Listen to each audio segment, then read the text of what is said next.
You were there. You were in attendance for Khan-Brook's fight.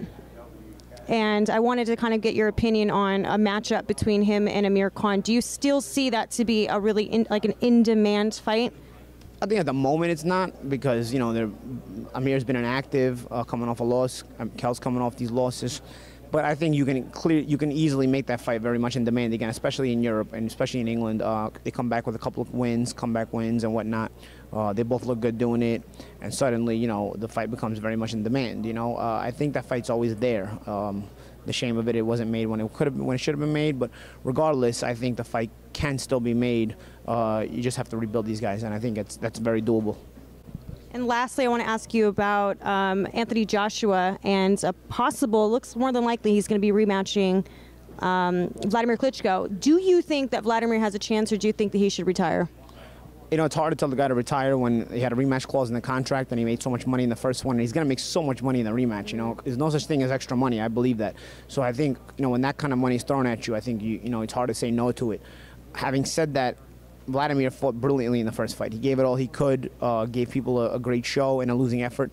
But I think at his age, he probably gave all he could. And I think that's probably the best that's left. And I think he spent himself in that fight.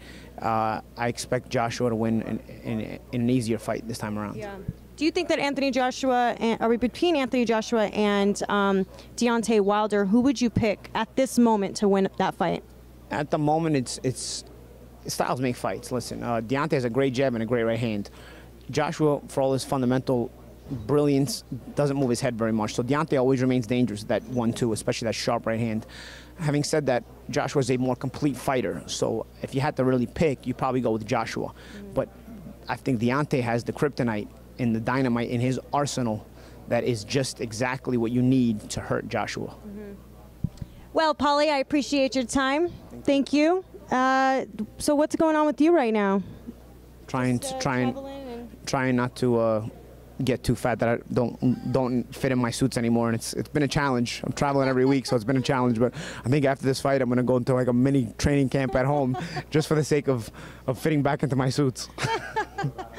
You got to kind of act as if you're still going into camp every now and then, right? It's hard. It's hard. Yeah. Then You're enjoying retirement. I do. I'm having fun. I'm hanging out more. I'm eating more. I'm traveling definitely. And I've been really preoccupied with a lot of work lately. So at least it hasn't made me think too much about missing boxing. Yeah, yeah. Okay. Well, thank you so much for your time. I appreciate you. Thank you. Bye, fight fans. Hey Fight fans, it's Michelle Joy Phelps, and if you aren't already subscribed to my YouTube channel, make sure you go ahead and do so by clicking this icon right here. Oh, and if you're also in any need of any boxing gear, make sure you make your way over to proboxingsupplies.com.